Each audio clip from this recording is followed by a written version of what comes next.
Segundo tema da minha série de os dois grandes erros, parte 2. Eu quero começar essa segunda mensagem lendo um texto que lemos na primeira também. Está aí na sua tela, O Grande Conflito. Mais uma vez eu quero recomendar este clássico aqui do século XIX, da autora inspirada Ellen White. Passada a hora de nós lermos ou relermos esse livro.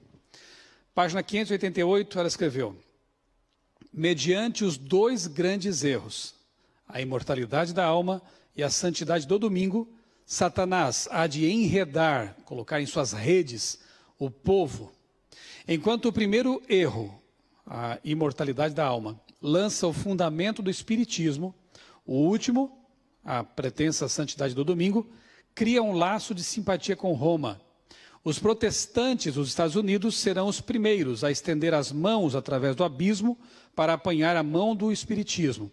Estender-se-ão por sobre o abismo para dar as mãos ao poder romano. E sob essa tríplice aliança, essa tríplice união, este país, Estados Unidos, seguirá as pegadas de Roma, desprezando os direitos da consciência, que é quando a imagem da besta for erguida.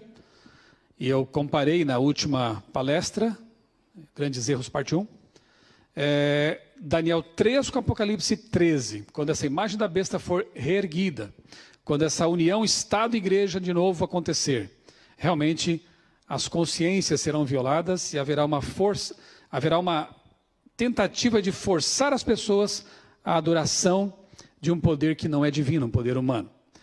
Por que Ellen White coloca esses dois erros juntos e ela os chama de os dois grandes erros? Porque ambos desafiam o poder de Deus, se você prestar bem atenção. A guarda do domingo, que em Apocalipse 13 constitui a marca da besta, a guarda do domingo é o reconhecimento de que um dia, que não é o aniversário da criação da vida no mundo, seria um dia sagrado. E você pode ler a Bíblia de ponta a ponta, de capa a capa, e você não vai encontrar um versículo sequer sustentando essa ideia de que Deus teria transferido um aniversário para outro dia. Nem Deus pode agir de forma ilógica, não é verdade? Se nós temos o dia de aniversário, é aquele dia, não pode ser outro. Nem Deus violaria aquilo que Ele mesmo fez ao descansar, santificar e abençoar o sétimo dia da criação. Portanto, é um grande erro. E ao aceitar conscientemente esse erro, porque há muitas pessoas que, claro, elas até já morreram crendo que fizeram o que era correto, portanto, Deus vai julgar as pessoas de acordo com a luz que elas possuem. Deus não pode julgar, por exemplo, um índio que vive isolado numa floresta tropical, cobrar dele um conhecimento que ele não teve. Deus vai julgá-lo de acordo com a luz que chegou até ele e a obediência que ele prestou a essa luz. Por isso que a Bíblia diz que a quem muito foi dado, muito será cobrado. Hoje estamos tendo acesso a muito conhecimento da palavra de Deus, louvado seja Deus por isso. Hoje, um sermão como este pode alcançar milhares de pessoas ao mesmo tempo. Deus está permitindo que a sua luz alcance as pessoas em todos os cantos do mundo. Deus está permitindo que a sua verdade entre em seu lar, em sua mente. E Ele pede carinhosamente que você a considere. Ele pede que você abra o coração, que você abra a porta da sua vida, da sua mente, da sua casa, para que a verdade entre e faça ali o trabalho que ela tem que fazer. Infelizmente, esses dois grandes erros alcançaram o planeta. E a imortalidade da alma, essa ideia que não é bíblica também, você pode ler a Bíblia de ponta a ponta, de capa a capa, e você não vai encontrar um versículo que diga que o ser humano é inerentemente imortal. Jamais. Nós dependemos de Deus, a fonte de vida, para ser imortais, um dia. Desconectados dessa fonte, nós não temos vida. A vida que nós temos é emprestada. Deus é a fonte de vida. Por isso que Jesus disse: eu sou o caminho, a verdade e a vida. Sem Cristo não temos vida. Por isso que esses dois erros são perigosíssimos. Ambos nos afastam do Deus Criador, do Deus Todo-Poderoso. Quando guardamos o sábado, reconhecemos que precisamos do Criador. Quando guardamos o sábado, esse templo no tempo que chega até nós toda semana. Quando nós santificamos o sábado, nós estamos dizendo para o universo: eu reconheço que Deus é o meu Criador. Eu reconheço minha dependência de Deus. Ele me criou. E quando eu abandono a ideia de que somos imortais e aceito a minha mortalidade, eu estou dizendo também para o universo, eu reconheço que sem Deus eu não sou nada, que sem Deus eu não posso ser ressuscitado, que eu preciso dele, a fonte de vida, para um dia viver eternamente. Veja, dois grandes erros, são coisas diferentes, mas que se parecem muito no âmago de ambas, porque elas nos afastam do Deus Criador. Sabe, existe uma praga hoje, eu vou chamar assim, eu vou chamar a coisa de praga, e não quem segue essa coisa de qualquer outra coisa ruim, né? Repito, quando falamos aqui sobre bestas, sobre poderes, sobre enganos, não estamos com isso falando mal de pessoas. Eu vivi 18 anos da minha vida acreditando em muitas coisas que não tem nada a ver com o que eu creio hoje. Mas eu sei que Deus olhava a minha sinceridade. Até meus 18 anos eu fui evolucionista, marxista. Graças a Deus a verdade do Evangelho me alcançou. E eu pude abandonar ideias que hoje eu sei me afastavam de Deus. Mas eu creio que eu era sincero naquele momento, assim como o apóstolo Paulo, quando Saulo também foi sincero. Portanto, por favor, querido, não entenda esses estudos que estamos fazendo aqui nesta vigília como um ataque a você. Não se trata disso. Não entenda isso como uma crítica à sua pessoa. Deus ama você e sabe muito bem separar você das suas ideias. Como nós também queremos fazer aqui. Mas eu não posso deixar de falar o que está na Bíblia, eu não posso deixar de falar de sistemas, de poderes, de estruturas que infelizmente estão obscurecendo a verdade divina. E uma delas, que eu acabei de chamar de praga, tem o nome de evolucionismo teísta. Satanás é muito esperto. Ele sabe que algumas pessoas não vão conseguir abandonar Deus com ideias naturalistas ou ateístas. Então o que ele faz? Ele tenta mesclar verdades com engano. E muitas vezes com isso ele ganha mais terreno, e isso é até mais perigoso. Quando ele mistura a verdade com o erro, as pessoas não conseguem talvez discernir. E o evolucionismo teísta prega que, ok, Deus existe, se você o aceita, ele existe, mas ele não criou a vida como está ali em Gênesis. Adão e Eva, como eu disse na palestra número 1, eles eram apenas figuras mitológicas. Eles eram apenas parte de um conto da carochinha. Deus criou a primeira forma de vida, talvez uma protocélula ou coisa parecida. E essa protocélula foi evoluindo naturalmente, por processos naturais, mutações filtradas por seleção natural.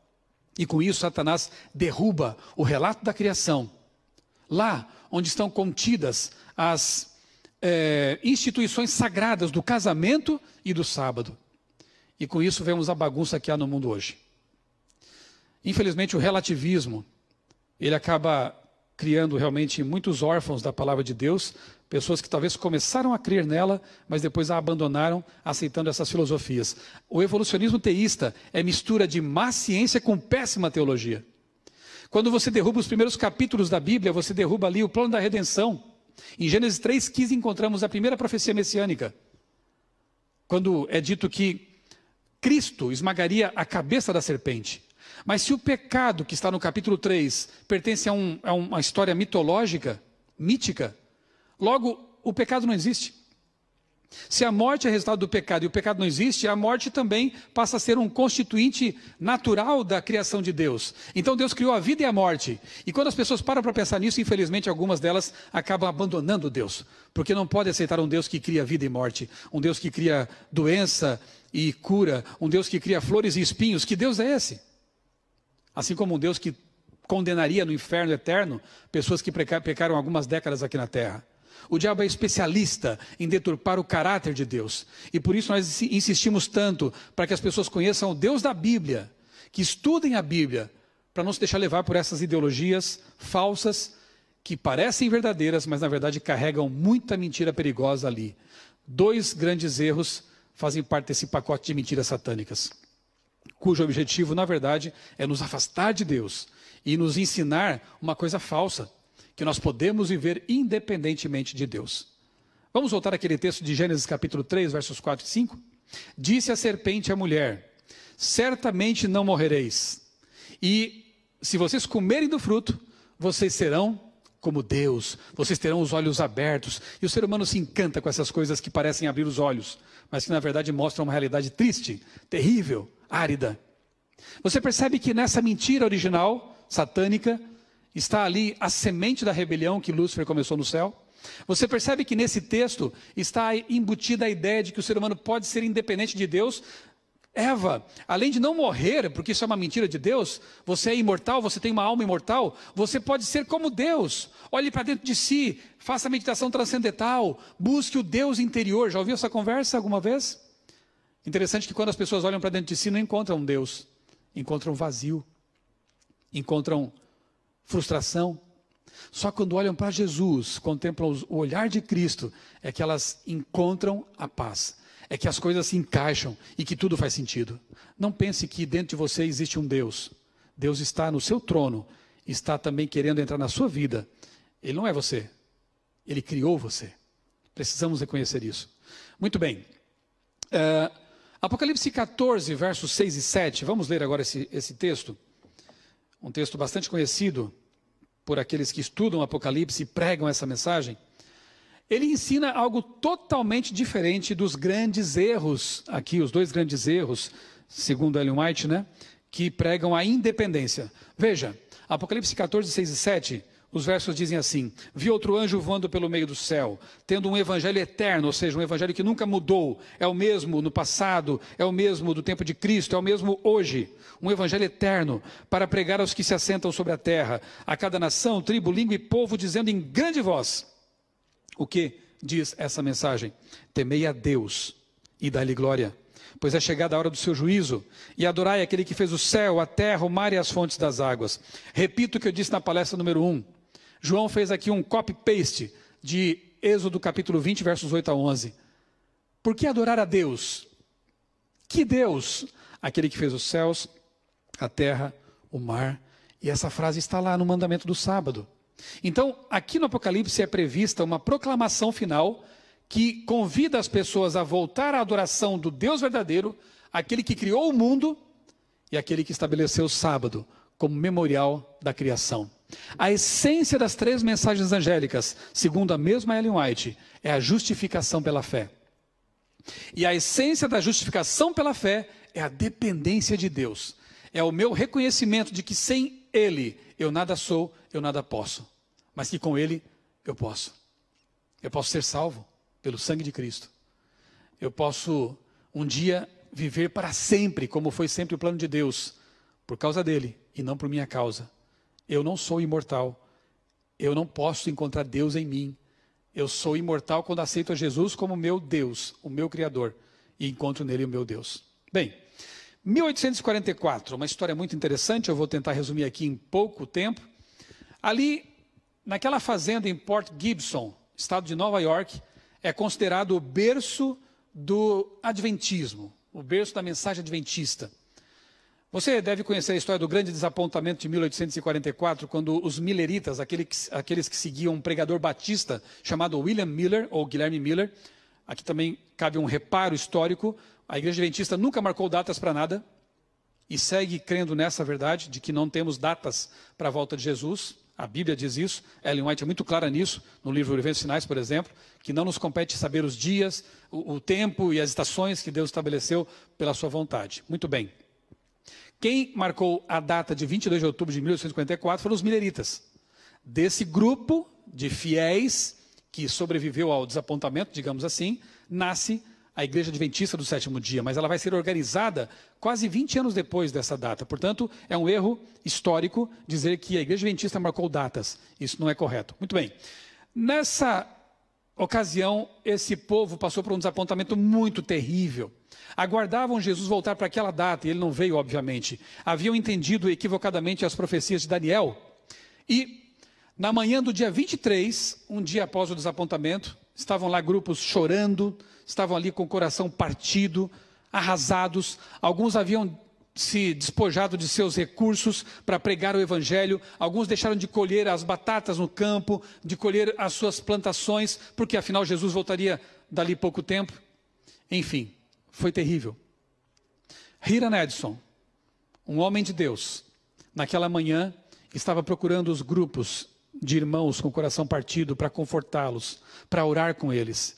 Enquanto ele caminhava desse local, aí está uma réplica do celeiro que ficava na fazenda dele, a casa está lá, o celeiro é uma réplica. Enquanto ele caminhava dali por um milharal para encontrar um grupo de irmãos que estava em outra localidade ali, tristes, desapontados, com o coração partido, ele teve um insight, alguns acham que foi até uma visão talvez, enfim.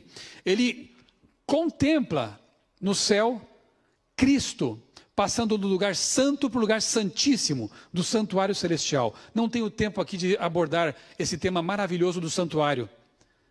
E seria bom que você estudasse isso, porque realmente lança muita luz sobre vários textos do Novo Testamento. Na verdade, o Apocalipse, ele está estruturado nessa doutrina fantástica do santuário. Hiram Edson compreende que a data estava certa, 22 de outubro de 1844. Eles calcularam e recalcularam isso, baseado em Daniel 8 e 9. Mas o evento não era a volta de Cristo, e sim o início desse chamado juízo investigativo. Essa obra especial de Cristo no santuário celestial. Se há dúvidas, estude Hebreus, por exemplo, no Novo Testamento. Todo o livro Paulo ali fala, discorre a respeito dessa doutrina do santuário. Essa doutrina tem que ver com dependência.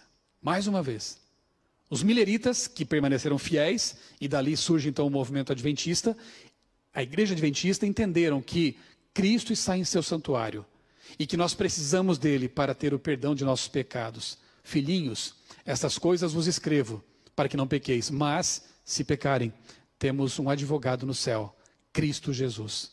Qualquer momento que você cometer um pecado, se arrepender disso e clamar pelo perdão, Cristo está ali. Nunca vai ser surpreendido, porque Ele está continuamente intercedendo por você.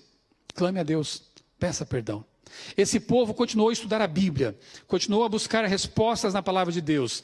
E eles então redescobrem, por exemplo, a verdade do sábado, o dia do aniversário da criação, o memorial da criação.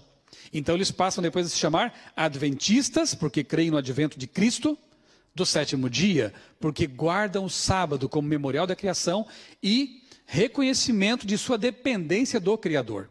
Eles redescobrem também uma verdade que estava mal compreendida pelos cristãos, o estado do ser humano na morte.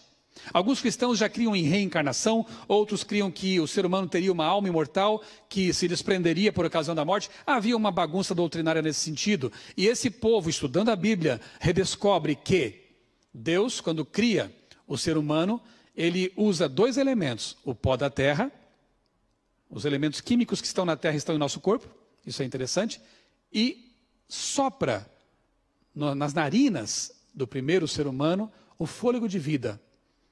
Essa energia que permite que o ser humano se locomova, pense, sonhe e aspire à vida eterna.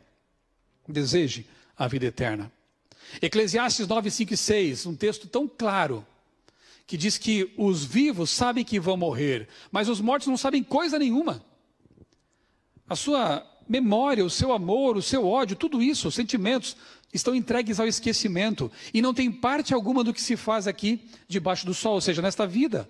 Um texto claríssimo ao dizer que se alguém está fazendo alguma coisa por aqui, não são os mortos, porque eles permanecem inconscientes no pó da terra, onde quer que tenham morrido. Não existem mais. E João 5, 28 e 29 diz, vem o dia em que os que estão no pó da terra ressuscitarão. Se vem o dia, isso quer dizer que não veio ainda? Esse dia não chegou ainda. Portanto, os mortos permanecem mortos até quando? Eu vou ler depois com você um texto aqui muito claro de Paulo. Permanecem até a volta de Jesus. Uma boa comparação para a gente entender o que é o ser humano, porque para entender a morte é bom entender o que é a vida, né? Pode ser essa aqui com a lâmpada, uma lâmpada antiga, né, de tungstênio, uma lâmpada incandescente. O bulbo de vidro podemos comparar com o corpo, ok? E a energia elétrica que entra no bulbo para acender a luz pode ser comparada ao fôlego. Para que você tenha luz, precisa ter as duas coisas, o bulbo e a energia. Se você tira a energia, você tem só o bulbo. Se você tem a energia sem o bulbo, você tem só a energia. Ambos juntos formam a luz. O ser humano é comparado então a essa luz. Para que nós possamos ser humanos, precisamos do fôlego de vida que vem de Deus e do corpo que vem dos constituintes da terra. Os dois juntos, note que o texto é tão interessante lá em Gênesis 2,7. Os dois juntos constituem o nefesh, ou seja, o ser vivente, palavra hebraica ali, o ser vivente. Você não recebe uma alma, você se torna uma alma, segundo o texto de Moisés, lá em Gênesis. Ok? Outros textos muito interessantes, que vale a pena você anotar aí, para você depois ler em sua Bíblia. Romanos 5,2 diz que por causa de um homem o pecado entrou no mundo, e por causa do pecado a morte, todos pecaram, então herdaram também essa natureza mortal e pecaminosa. Aí Paulo afirma a historicidade de Adão, repito, e a nossa mortalidade. Ezequiel 18,4 diz que a alma que pecar, essa morrerá. E se todos somos pecadores, logo todos somos mortais. Ainda que as pessoas entendessem alma como sendo um fantasma, alguma coisa etérea, teriam que, com base nesse texto, admitir que ela é mortal. Então até os fantasmas morreriam, mas biblicamente não há nenhum suporte para a ideia pagã de que haveria fantasmas, almas desencarnadas. Isso não é bíblico. A alma que pecar, essa morrerá. Hebreus 9:27 é um texto que acaba com a ideia da reencarnação. Ali é dito que ao homem está ordenado morrer uma só vez, vindo depois disso o juízo. O texto bíblico é muito claro. Morremos apenas uma vez, depois há o juízo, e assim podemos ter a vida eterna. Os ímpios, lamentavelmente, morrerão a morte eterna. Muito bem. 1 Tessalonicenses capítulo 4, versos 16 e 17. O texto aqui me referi há pouco. Ali Paulo diz que os mortos ressuscitarão na volta de Cristo. O texto é muito claro ao mencionar a última trombeta, a volta de Jesus. E os vivos serão transformados, receberão um corpo imortal, como diz Paulo também em 1 Coríntios capítulo 15. E aí esse grupo unido, agora os que estavam mortos, veja que dia maravilhoso será, quando você reencontrará seus parentes, seus filhos, sua mamãe, seu avô, aqueles que morreram crendo na promessa de Cristo, que aceitaram Jesus como Salvador, você vai reencontrá-los. Você não precisa ter medo de que eles vão reencarnar para outro lado e você para outro, ou que você nunca mais vai vê-los. Não, a promessa de Deus é de que eles não estão mais sofrendo, não estão mais lá em algum local olhando para você aqui nesse mundo de terrível sofrimento e injustiças. Eles estão dormindo, eles estão inconscientes, descansando, digamos assim. E na volta de Cristo, você vai reencontrá-los. Não é tão bom saber disso? E aí esse grupo de transformados e ressuscitados, um grupo só, são os remidos, encontram Jesus nos ares. Jesus não pisará mais na terra. Jesus não virá para fazer milagres, para morrer de novo. Não, ele vem como o Senhor dos senhores, o Rei dos reis, para no ar, nos ares, resgatar seu povo e os levar para o céu. A promessa está lá em João 14, de 1 a 3. Leia sua Bíblia. Os textos são muito claros em afirmar a nossa mortalidade. E também afirmar que quem aparece, então, portanto, não são os mortos. Lá em 2 Coríntios capítulo 11 e 14, é dito que o próprio Satanás se transforma em anjo de luz para enganar, se possível, até os escolhidos, né? E Apocalipse 12, 7 a 9, afirma ali que anjos foram expulsos do céu juntamente com Lúcifer. São esses demônios que simulam pessoas que morreram. São esses demônios que querem continuar a mentira do Éden, ecoando a mentira do Éden com fenômenos sobrenaturais, como que dizendo, olha, Deus ainda mente, porque as pessoas morrem e voltam. Não são pessoas que morreram e voltaram. São demônios se fazendo passar por elas. Mas eles podem? Se Satanás pode se transformar até num anjo de luz, coisa que ele não é mais, é muito fácil para ele imitar a aparência, a voz, os jeitos da pessoa, porque ele e seus anjos estão por aí, conhecem essas pessoas. Tem poderes, talvez até psíquicos, enfim. Então, não caia nessa conversa de que mortos voltam. Se você crê na palavra de Deus, na Bíblia Sagrada, você tem que entender isso. Porque Satanás usará esse fenômeno para enganar as pessoas. E eu pergunto, você vai confiar mais em seus sentidos, que podem ser enganados, ou na palavra de Deus, que é eterna e imutável? Confie na Bíblia. Ali há segurança. E creia que o seu querido está aguardando no pó da terra o dia do reencontro. Ao mesmo tempo que Deus suscitou um povo que redescobriu essas verdades maravilhosas na Bíblia, Satanás não ficou parado e tentou fazer o seu espetáculo paralelo. E ele utilizou homens, pensadores, pesquisadores, com ideias que foram contra essa mensagem de dependência de Deus. E eu coloquei 3 figuras aí na tela. Charles Darwin, Karl Marx, os dois barbudos, e o do centro, Allan Kardec. 3 figuras importantíssimas que mudaram os rumos da história e que criaram sistemas filosóficos, religiosos, que lamentavelmente competem com a ideia de dependência. Charles Darwin, chamado pai da teoria da evolução. O evolucionismo, na verdade, é a ideia de que a vida não precisa de Deus. A vida surge, seja no espaço, seja na terra, enfim, ela aparece. É como se houvesse uma propensão inexorável na matéria para que a vida em algum momento apareça. Deus é dispensado, ok? Se você não sabia, saiba agora que o livro Origem das Espécies, a obra mais importante de Charles Darwin, começou a ser escrita em 1844. Olha a coincidência aí, se é que eu posso chamar de coincidência, né? Ele foi publicado em 1859, mas o esboço começa a ser feito em 1844. E Charles Darwin diz isso na primeira edição lá do seu livro, né? No seu livro. Após 5 anos de trabalho, permiti-me especular sobre o assunto e redigi algumas notas breves. Desenvolvi essas notas em 1844, exatamente o mesmo ano em que nasce um movimento de restauração da verdade, de dependência de Deus, que Deus é o Criador. Karl Marx, ele publica seu manifesto comunista juntamente com Friedrich Engels em 1848, apenas 4 anos depois do nascimento da mensagem adventista que aponta para o Criador. Karl Marx, em suas obras, né, o marxismo derivado dele, ensina que a sociedade pode viver sem Deus, que nós podemos assumir as rédeas da sociedade, promover revolução, não a redenção. Na verdade, o grande erro é esse. Não haverá revolução justa enquanto os corações forem injustos. Cristo nunca pregou revolução. Cometem um erro terrível aqueles que tentam colocar sobre Cristo uma capa de revolucionário. Não foi isso. Jesus foi o redentor do mundo. Enquanto não houver conversão do coração, não importa a ideologia, não importa o sistema político, a roubalheira continuará acontecendo. A injustiça continuará acontecendo. Por quê? Porque o coração não convertido é mau. É injusto, é desonesto e é corrupto. Não adianta pregar revolução sem conversão. Esse é o grande erro do marxismo.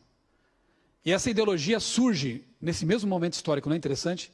Eu quero te indicar um livro muito interessante que é O Comunista Exposto, de Clem Skousen. Skousen foi agente do FBI, ou da CIA, não me lembro agora, mas uma dessas agências de inteligência americana.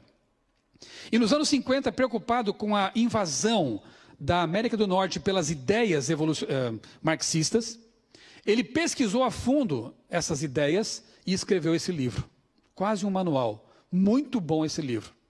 Na página 54 ele diz o seguinte, para quem acha que marxismo não tem nada a ver com religião, né? Marx acreditava que a matéria fosse autodinâmica. Não haveria necessidade de criador, planejador ou força governante no universo. Os sentimentos antirreligiosos de Marx encontraram expressão em sua tese ao selecionar o grito de Prometeu como sua divisa. Em uma só palavra, odeio todos os deuses. Era a frase de Marx ao adotar como seu paraninfo Prometeu, aquele deus mitológico que se rebela contra os deuses, que na verdade pode até simbolizar Satanás na mitologia grega. Esse é Marx. Se via como um novo Messias. Espiritismo, vida eterna sem Deus. Tudo sem Deus, você percebeu? Para competir com um movimento religioso que pregava que nós precisamos de Deus para tudo.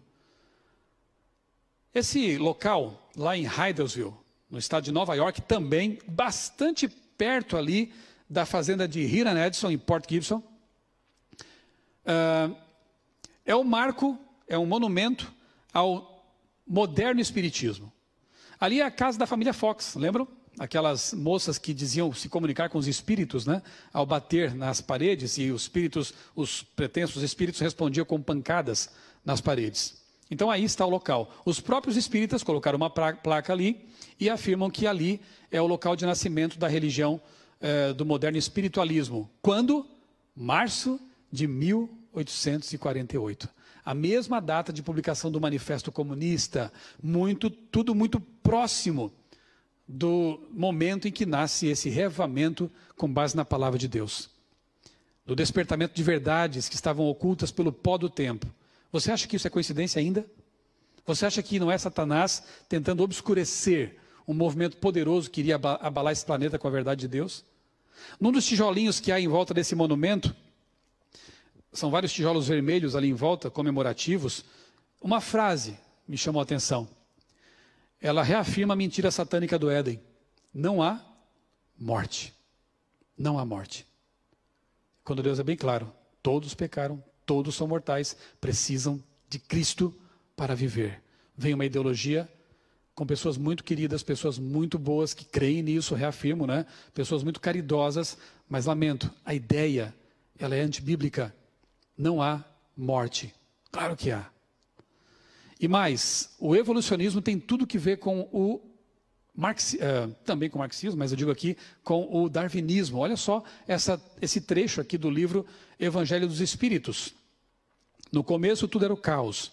Os elementos estavam em confusão.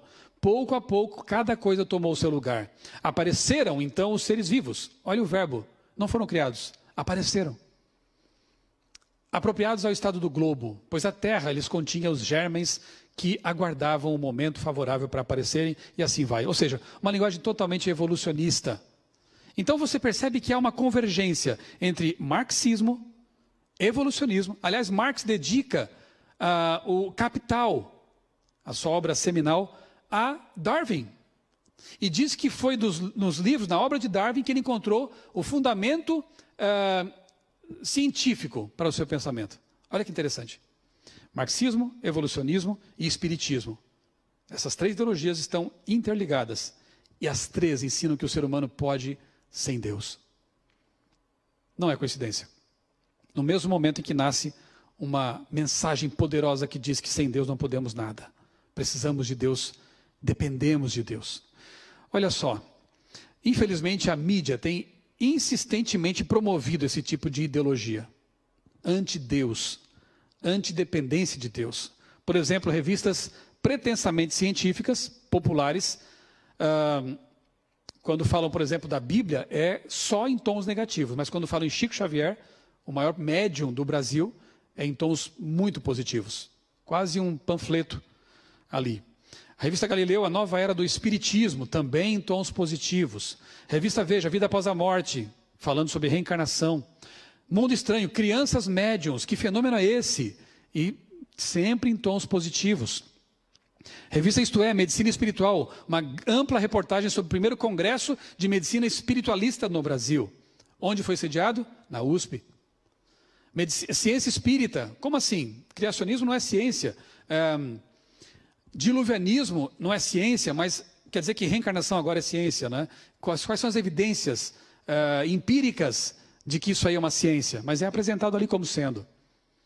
Desenhos, filmes, brinquedos, tudo familiarizando as crianças com essa ideologia nefasta de que o ser humano pode ter contato com os mortos e de que ele não morre. Sabe, isso é grave, porque há um texto na Bíblia, entre outros, né? Deixa eu ler o texto primeiro, depois eu volto àquela imagem. Deuteronômio 18, versos 10 a 12. Eu preciso ler esse texto para você. É muito claro.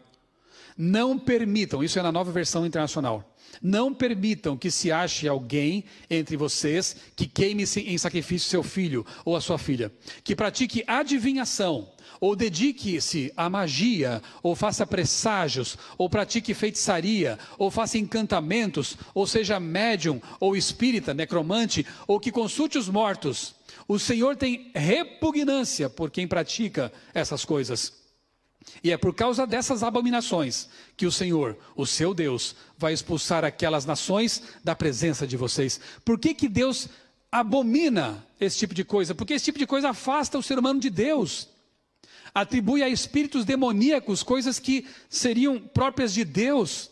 Porque essas ideias pregam a independência. Você é imortal, não se preocupe. Deus não pode aceitar isso. Deus sabe que sem Ele você não vive. Deus sabe que sem Ele você não tem esperança. Como Ele pode tolerar esse tipo de ideologia? Esse tipo de conceito? Não pode. Bem, e o que dizer dos que não creem nessas coisas? Há pessoas que são céticas dessas coisas. Olha, são imposturas, charlatanice ou qualquer coisa assim. Há pessoas céticas, pessoas ateias que não aceitam isso. Satanás, ele sabe como alcançar todo mundo, se não estiverem realmente blindadas pela palavra de Deus. E eu tenho visto um movimento crescendo fortemente em nosso tempo, nesses dias de pandemia mesmo. George Vandeman, o saudoso fundador do Está Escrito, já chamava os OVNIs, ETs, de brinquedos de um anjo caído. Eu quero gastar mais uns minutinhos agora explorando esse tópico, que talvez seja pouco falado. Grandes nomes da ciência, como Carl Sagan, Stephen Hawking, cientistas ateus, acreditavam que um dia o ser humano faria contato com raças alienígenas. Olha só. Morreram crendo nisso e morreram frustrados porque não aconteceu. Carl Sagan chegou a escrever um livro chamado Contato, cuja história é justamente esse primeiro momento em que a humanidade vai se dar conta de que não está sozinha, de que existem seres alienígenas, né? Veja, a Bíblia fala desse tema de uma outra forma, mas a mídia fala de ETs diferentes. Então, não tenho tempo também para explorar isso aqui, né? Mas não estamos negando aqui o fato de que há mundos não caídos. Mas não são esses ETs de anteninha verde que a mídia apresenta por aí, né? Outro aí está o Stephen Hawking, né? Que usou parte de seu dinheiro para financiar programas de busca de vida extraterrestre. Eu li a biografia dele e cheguei a ficar muito triste com algumas coisas que eu encontrei ali. Esse homem teve contato com a palavra de Deus, aparentemente rejeitou. Não aceitava Deus como Criador, mas aceitava que um dia poderia fazer contato com ETs. E quem sabe até tirá-lo daquela situação em que ele viveu. Uma doença terrível que levou sua vida, né? A esclerose lateral amiotrófica. Veja só, revista Galileu, aquela que quando fala de Bíblia é para detonar, né? A sua religião está pronta para lidar com alienígenas? Eles nem mais colocam como uma possibilidade, eles afirmam isso. Se um dia encontrarmos ETs, a sua religião está preparada para isso? Olha só. Esse foi diretor do Observatório do Vaticano, é um padre jesuíta chamado José Gabriel Funes, e ele dizia que um dos propósitos do Observatório do Vaticano é encontrar o irmão extraterrestre. Veja só. Ou seja, os cientistas do Vaticano, os astrônomos, padres, acreditam que um dia faremos contato. O atual diretor desse observatório lá do Vaticano, o Guy Consolmagno, escreveu um livro com o título Você batizaria um extraterrestre? Olha que interessante, mas depois ele fala assim numa entrevista. Bem, na verdade eu creio que talvez nós tenhamos que ser batizados por eles. Porque a ideia de que eles irão trazer revelações que podem até jogar por terra tudo que a gente acredita sobre o Evangelho. Quando eu li isso, eu lembrei na hora de Gálatas, capítulo 1, se eu não me engano, em que Paulo diz assim, mesmo que um anjo do céu venha trazer um evangelho diferente do que nós temos aqui na palavra de Deus, seja maldito, seja anátema. Como que eu posso aceitar que pretensos extraterrestres, na verdade não são pretensos, são extraterrestres, porque são anjos caídos, vieram de fora da terra, estão aqui confinados há milênios, portanto são também extraterrestres, mas enfim. Como que eu posso aceitar que esses pretensos ETs ensinem coisas contrárias à Bíblia? Preguem doutrinas contrárias à Bíblia. Veja agora como a convergência vai acontecendo. Revista UFO, uma das mais importantes nesse campo da ufologia, tratando de assuntos ligados a espiritismo. A abdução da alma, uma ponte entre a ufologia e o espiritismo. E essas matérias dizem que os tais OVNIs, né, os tais extraterrestres, não estão mais tão preocupados com o nosso corpo, eles estão mais preocupados com a nossa alma imortal. E aí, assim como acontece uma convergência entre marxismo, espiritualismo e evolucionismo, você começa a perceber uma convergência também entre ufologia e espiritualismo. É muito simples, porque a mente por trás de tudo isso é a mesma. Agora só lhe basta costurar tudo, alinhavar tudo para o engano final. Mas que engano final é esse? Já chego lá. Roger Murnau, autor, entre outros, desse livro aí da CPB, um livro muito interessante e revelador, Viagem ao Sobrenatural, falava também sobre essa artimanha satânica de se valer desses supostos OVNIs para enganar as pessoas que não aceitam outras coisas. E, mais uma vez, a indústria cultural tem dado sua parcela de colaboração para propagar essa mentira. Quantos filmes, desde o ET, que eu, quando criança, assisti no cinema lá, bem pequeno, né? Quando não era ainda adventista, e achava que tudo era uma maravilha, era verdade. Quando eu vi o ET indo embora e falando que estaria para sempre com eles, hoje eu vejo como é uma cópia do Evangelho, na verdade. Um ET que vem, que cura, que ajuda, vai embora e diz que vai estar para sempre com eles. Veja que plágio da palavra de Deus. De lá para cá, quantos filmes com a temática extraterrestre? Muitos. E geralmente a ideia é essa: são avançados, são superiores, são evoluídos e podem nos ajudar. Quem sabe até curar uma pandemia, quem sabe, né? Bem, olha só, notícias recentes. Essa aí faz, acho que uns 2 anos. Aumento de OVNIs avistados nos Estados Unidos leva a Marinha a estabelecer protocolo de registro. Até então, a Marinha norte-americana procurava ignorar esse assunto. Não toque nisso, não fale disso. Agora, como tem aumentado tanto os avistamentos de supostos OVNIs, o protocolo é: registre, anote tudo, porque se nós tivermos que enfrentar alguma coisa, nós temos algumas informações. Olha só.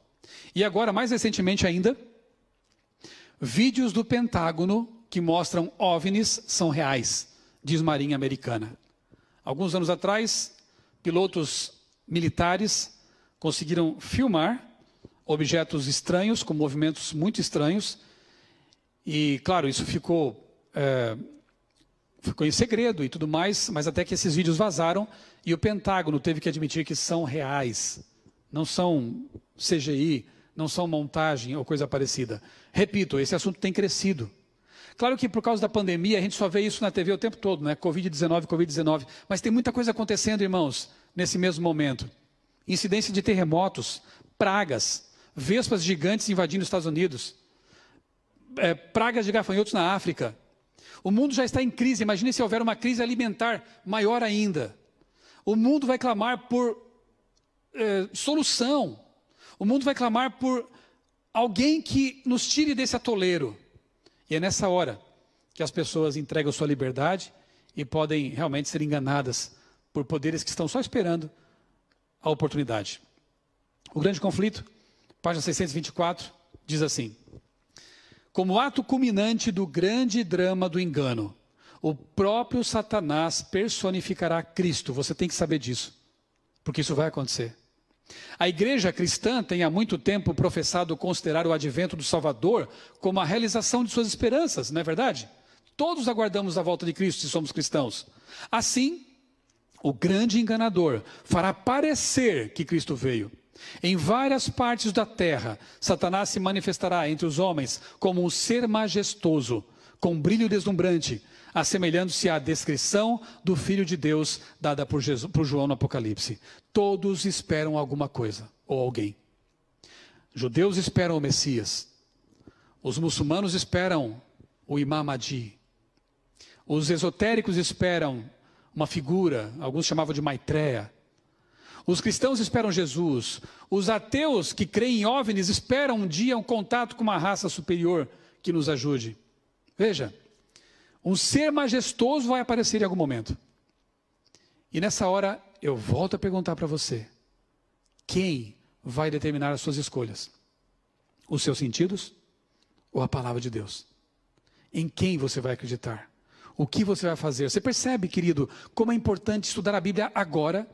Você percebe como é importante saber exatamente como Jesus vai voltar? Você percebe como é importante saber a que Deus você serve? Pela Bíblia. Ela é o nosso guia. Lâmpada para os meus pés é a tua palavra. O mundo está escurecido por ideologias perigosas. A Bíblia é a lâmpada. Você precisa acender essa lâmpada em sua casa, em sua vida, em sua mente. Você precisa se familiarizar com a palavra de Deus. Se você não conhece e se você deseja conhecê-la, eu te faço um convite. Você tem algum amigo adventista que conhece a palavra de Deus? Peça um estudo bíblico. Esse é o melhor conselho que eu posso te dar nesse momento. Porque eu passei por isso há quase 30 anos e foi a melhor coisa da minha vida. Como foi bom conhecer a verdade que liberta, João 8,32. Conhecereis a verdade, ela vos libertará. Como foi bom perceber que realmente a palavra de Deus ilumina os pensamentos, nos dá uma esperança real.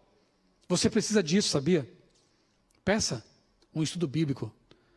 Peça para que Deus o ajude na compreensão da palavra. E Deus está aí, pertinho de você, para fazer exatamente isso, para ajudá-lo a compreender a sua palavra.